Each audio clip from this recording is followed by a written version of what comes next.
Yeah.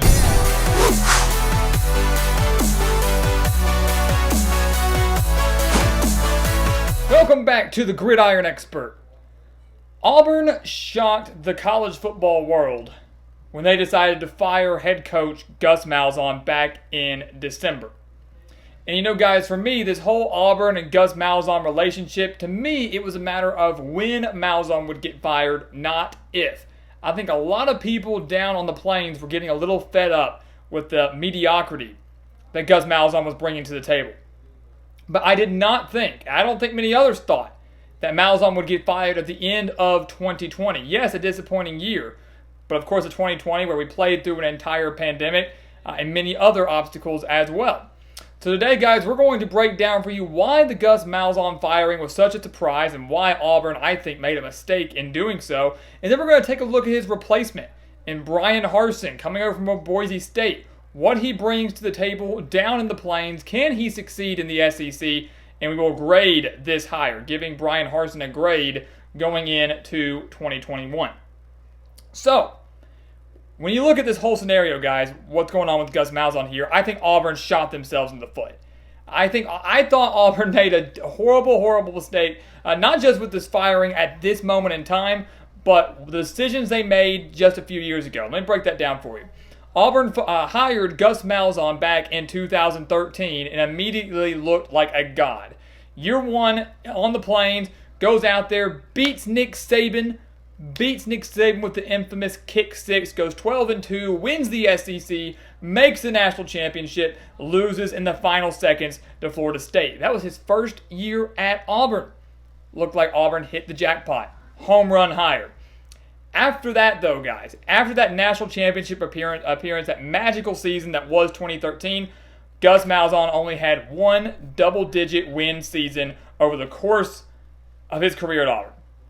Only one more double-digit win season. That came back in 2017, where Auburn, led by Jarrett Stidham, won the SEC West, but fell to Georgia in the SEC championship game, and then fell to Central Florida in the Peach Bowl. That was the only other double-digit win season at Auburn during the Gus Malzahn tenure.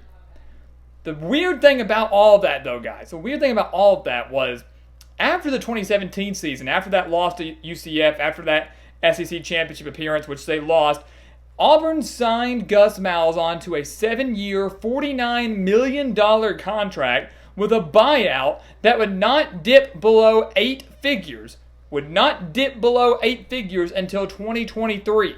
And they inked that contract at the end of 2017. It is always a risk, guys, to, I think, sign extensions that far in advance, especially with the buyout that big, especially when prior to 2017, 2014, 15, and 16, Auburn had just been mediocre, hadn't really been anything that special. So one solid year, we ink him to a contract, and I think Auburn did that too because Gus Malzahn was entertaining the possibility of going to Arkansas and taking the Arkansas head coaching job. The Razorbacks, I believe, offered him, $50 million? He took $1 million less to stay at Auburn, something along those lines there. Regardless, it was a mistake on Auburn's part to ink him for that long of a deal. Because after that extension, Malzahn went just 23-13 over the next 3 years. His final record at Auburn was 68-35. But when you look at how he did outside of that, 2-5 in bowl games, only 2 SEC West titles. You know, these Auburn fans, guys, in the Auburn program, they are a rich program. They are rich in tradition. They expect success. I think every team in the SEC expects success. And Auburn is a team and a program that can and should contend for SEC West titles, should contend for playoff spots and national titles. They can and should do that. They're also in a division, guys. It's the most difficult in college football. And their in-state rival, who they're recruiting against and who they're playing every single year, their in-state rival has the best coach in college football history, Nick Saban at Alabama. It's a tall task, no matter who you are. So 2-5 in bowl games, 2 West titles, 68-35 during his tenure there. Malzahn did beat Nick Saban 3 times, beat him in 2013, 2017, and 2019. Auburn still decided to fire him, though. I don't know many guys that could go out there right now in the world of college football and outsmart and defeat Nick Saban 3 times. Don't know many people that could do that. But they still fired him, and now they have to pay him a buyout of $21.45 million. Over $21 million in a buyout.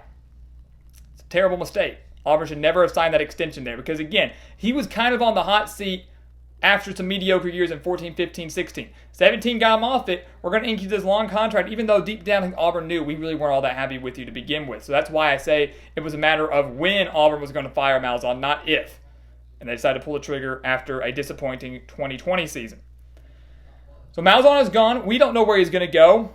Might take a year off of coaching, find his way back in the ranks next year. Who knows? But that's in the past. Now we got to focus on the future. We got to focus on what we're dealing with right now. And that's Bryan Harsin becoming the head man on the Plains, now becoming the head coach of the Auburn Tigers. And I will say, guys, it's a decent hire. And we're going to grade it here in a second. We're going to grade it and give you our thoughts on that. But you look at Bryan Harsin, he was not the number one choice for Auburn. And you're kidding yourself if you think that he was. Bryan Harsin was not the number one choice. This Auburn coaching search from the middle of December through the point where they hired Harsin, which they had him, I think, kind of hired in the books, ready to go before their Citrus Bowl performance against Northwestern. They had it ready to go, but he wasn't the number one choice. They looked at Bill Clark, the head coach at UAB, Tony Elliott, the offensive coordinator at Clemson, Billy Napier, head coach at Louisiana, Brent Venables, Steve Sarkisian. Obviously big names that maybe Auburn interviewed. Maybe they were serious contenders. Maybe they weren't. Coaching carousel, everybody's always speculating. But Bryan Harsin was not a top candidate for Auburn.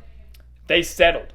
They had to settle. Again, Auburn should have fired Malzahn with a guy in place, a guy almost ready to sign the paperwork and come be their head coach, and they didn't do that. I don't think they handled this situation extremely well. This coaching search, to me, was a wild goose chase for the Tigers, one that I thought was very similar to Tennessee's coaching search that happened just a few years ago.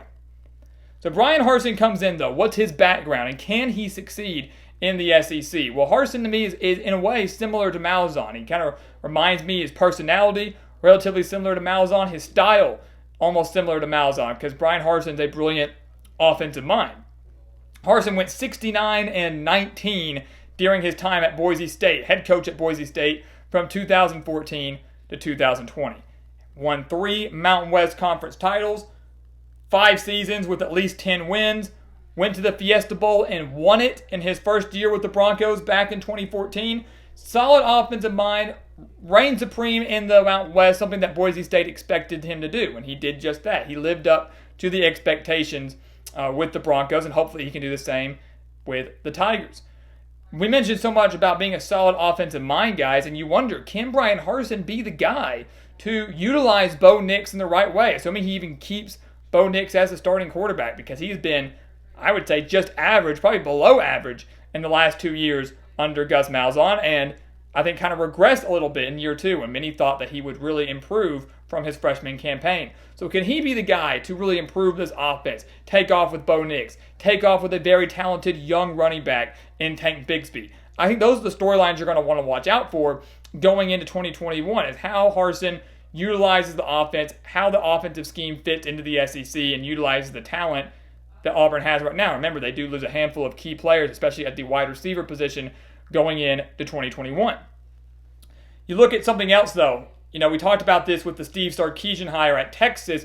The head coach is the most important, no doubt about it. But he's got to surround himself with guys that he feels are capable of improving his players, improving his team, and making good decisions over the course of a game. And I do think Bryan Harsin did a very good job of that. You look at his offensive coordinator hire and his defensive coordinator hire, both are fantastic, and that could be his saving grace, at least in year 1. A year 1 where Auburn fans, you really shouldn't expect anything too special.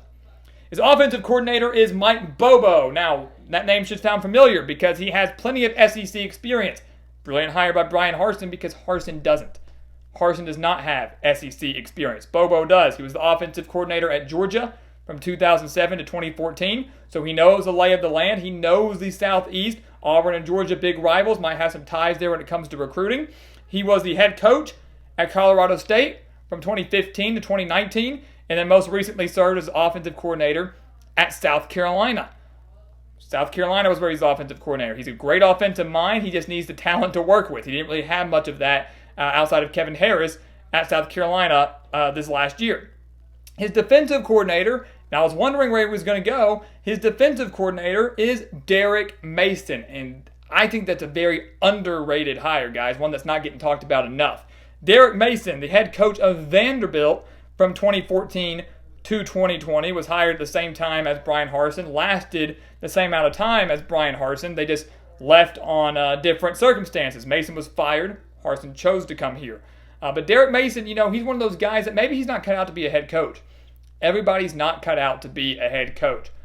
Plenty of guys are still cut out to be coordinators. And that's the way I kind of view Derek Mason in this scenario here. I think he's going to be better as a coordinator over the course of his career than he was as a head coach at Vanderbilt, where he only got them to 2 bowl games and never had a winning record. But regardless, you have a defensive coordinator and an offensive coordinator that both have head coaching experience, both have experience within the SEC, and that's going to serve and be a huge role for Bryan Harsin. Again, a guy that coached at Arkansas State for a year, coached at Boise State for the majority of his career, doesn't have as many ties and as much experience to this region and to what is arguably the toughest conference in all of college football. His hires were huge, and that's going to be a major reason as to why Auburn maybe does a little bit better than some expect in 2021 and going forward. So what is the grade for Bryan Harsin, guys? What do we give Auburn the grade for hiring him? Again, it wasn't the number 1 pick, but again, it could have been much worse. I can promise you that. It could have been much worse. I think this was a great opportunity for both teams. Boise State was kind of getting a little lackluster, I think, for Bryan Harsin. He was looking for an out. Why not take it up a notch? Go to the best conference, best division in college football, and get to face off against some of the best competition and best teams in the country year in and year out. We're going to give this hire for Bryan Harsin a solid C. C average, right there, right in the middle. I don't think it's elite. I don't think it's fantastic, but I don't think it's horrible. I don't think it is god-awful. I think it's right around average, but I'm telling you, Auburn fans, you've got to be patient. As with any brand new head coach, you've got to be patient. 2 or 3 year mark, that's when you can start to really, hopefully start to see some results. I know in the SEC, no one wants to wait. You expect to contend immediately. And that's just not going to happen here, guys. I don't think that's going to happen here. Auburn has a lot of key pieces to fill. They were very disappointing in 2020. And you look at their schedule. At Penn State, at LSU, Georgia, at Texas A&M, Alabama, at Arkansas, Ole Miss. Arkansas and Ole Miss both expecting to have pretty solid years in 2021. There's a very good chance that Auburn could be underdogs in all 7 of those games that I just mentioned. Not saying they're going to lose all of them, but they very well could be underdogs in all 7 of those games. The schedule is absolutely brutal for a brand new head coach who's never been in the SEC before and has a lot of pieces to figure out, also still in the midst of a pandemic. So Auburn, you've got to be patient, but I do believe that Harsin has the mind to get the job done. I believe he has the talent and has made the appropriate hires to get the job done. You just might not see those major results until 2022 or 2023. But I think, for the most part, the Tigers are going to be fine if they are patient. So guys, thank you so much for watching us here at the Gridiron Expert on YouTube. A C grade for Bryan Harsin, the brand new head coach at Auburn. Make sure to keep an eye on them going into this season. Make sure to check out everything down in the description as well, guys. We have exclusive content on our website, thegridironexpert.com, our merchandise, our expert picks, our newsletter, everything on our website, thegridironexpert.com, as well as our Patreon account, and so many other offers that will get you through this college football offseason. Make sure to check that out. And once again, guys, as always, thank you so much for watching, and we'll see you next time right here on the Gridiron Expert.